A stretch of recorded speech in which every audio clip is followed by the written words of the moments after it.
안녕하세요. 도시공학부 20학번 박경준이라고 합니다. 건축 및 도시기초 설계 발표를 시작하도록 하겠습니다. 먼저 대상지 소개입니다.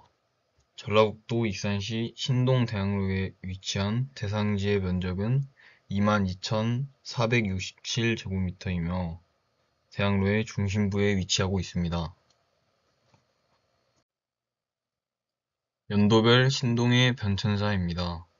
1970년대에서 1980년대로 넘어가면서 신동을 가로지르는 무항로가 개통이 되었고 1990년도로 넘어가면서 각 블록마다의 건축물의 밀도가 상승하였습니다.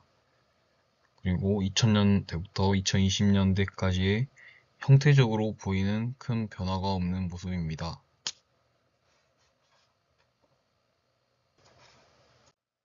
다음으로는 신동의 인구 변화입니다. 제가 생각하기에 신동의 인구수는 원광대학교 재학생의 수와 비례한다고 생각을 해서 같이 비교한 결과 감소의 형태는 같지만 인구수에는 별 차이가 없다는 것을 확인할 수 있었습니다. 과거의 익산의 환경문제 이슈입니다. 익산과 관련한 내용들을 찾아보니 과거의 익산은 미세먼지 농도와 2018년에 처음 공개한 폭염 취약성 지수 부분에서 상당히 부정적인 평가를 받았다는 것을 알 수 있었습니다. 그래서 저는 대기오염, 열섬 현상 등과 같은 환경 문제의 관점에서 조사 분석을 진행하였습니다. 익산시 미세먼지 농도입니다. 익산시 미세먼지 농도는 전국 평균 미세먼지 농도보다 매년 높은 정도를 유지하고 있으며 2020년을 기점으로 다시 증가하고 있는 추세입니다. 익산시 녹지환경 체감도입니다. 익산시 사회 통계 자료에 의하면 익산 시민들이 체감하는 지역의 녹지환경에 대한 긍정적인 응답은 41.1%로 전라북도 평균보다 낮다는 것을 확인할 수 있습니다. 이것을 보며 익산 시민들이 느끼는 지역의 녹지환경에 대한 생각은 비교적 긍정적이지 못하다는 것을 알 수 있었습니다.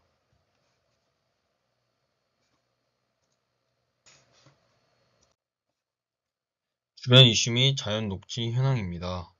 대학로 인근의 아파트 단지와 대규모 근린공원 개발이 예정되어 있다는 사실을 발견했습니다. 그래서 저는 익산의 과거 환경 이슈에 대한 책 차원에서 설계에 대한 방향을 자연과 녹지를 이용한 방향으로 나아가야겠다는 생각을 하게 되었고, 대학로 인근 공원 및 녹지에 대한 현황 조사를 진행하였습니다. 현황 조사입니다.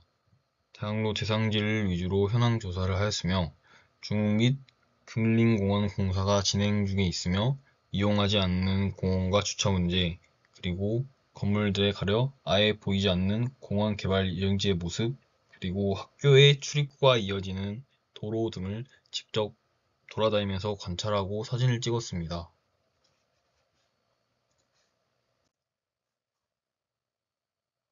현황 분석, 건축물 용도입니다. 제가 분석해 본 결과 이 대학로의 대부분의 건물이 주거시설로 사용이 되고 있다는 것, 그리고 상업축이 기역자 모형으로 형성이 되어 있다는 것, 그리고 대상지 주변에 상업시설들이 밀집되어 있다는 것을 보여주고 있습니다.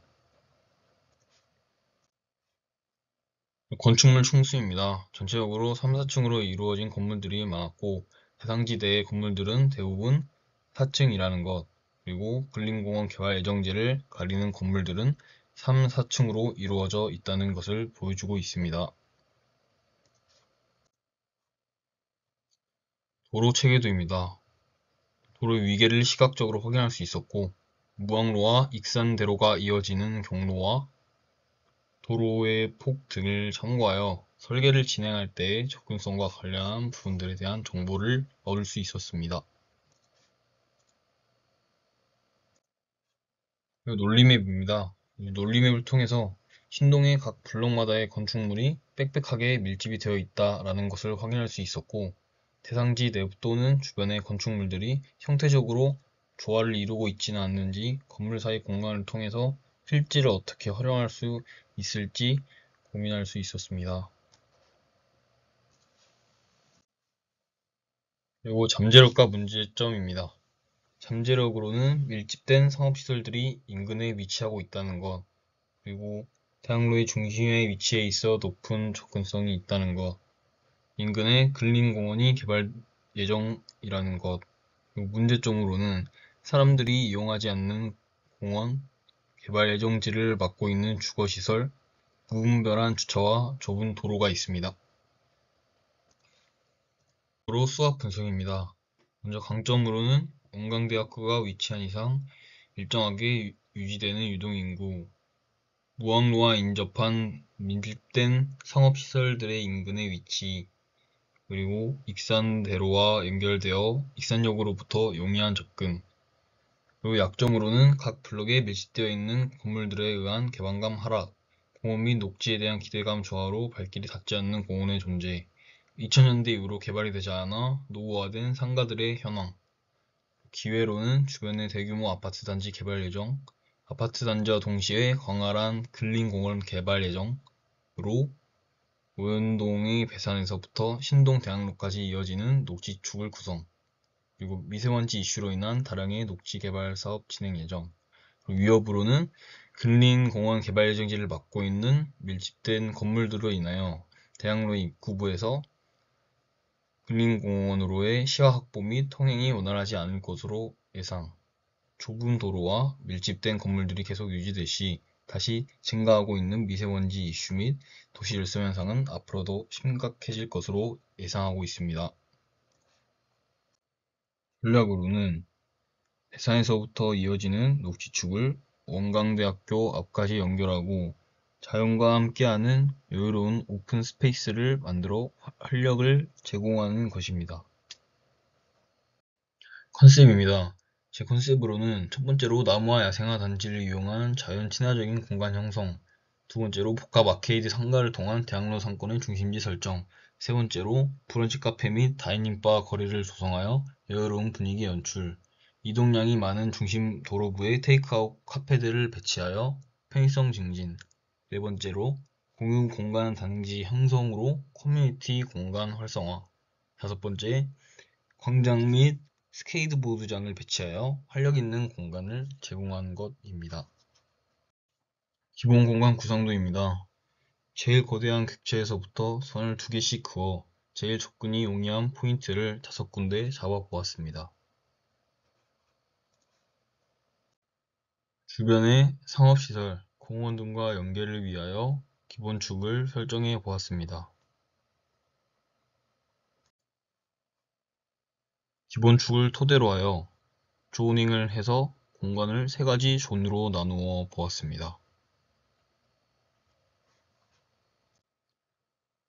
제가 이번 설계에서 가장 중요하게 생각한 것은 녹지였기 때문에 앞에서 말한 여러 요소들을 종합하여 공원 녹지 공간을 구성해 보았습니다.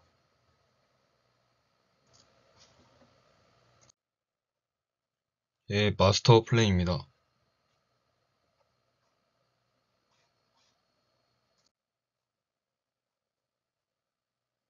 제 사이트에 들어가는 대학로 중심 상업시설 더 에너지입니다. 광장 조감도입니다.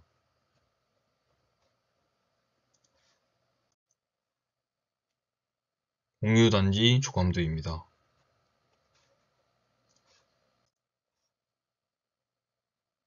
저희 사이트 내부의 중심 거리에 대한 조감도입니다. 공원 조감도입니다. 스케이트보드장 조감도입니다.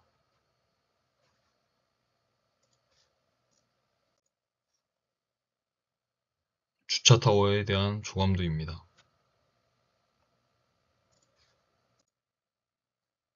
카페 거리의 조감도입니다. 마지막으로 단면도입니다. 이상으로 발표를 마치겠습니다.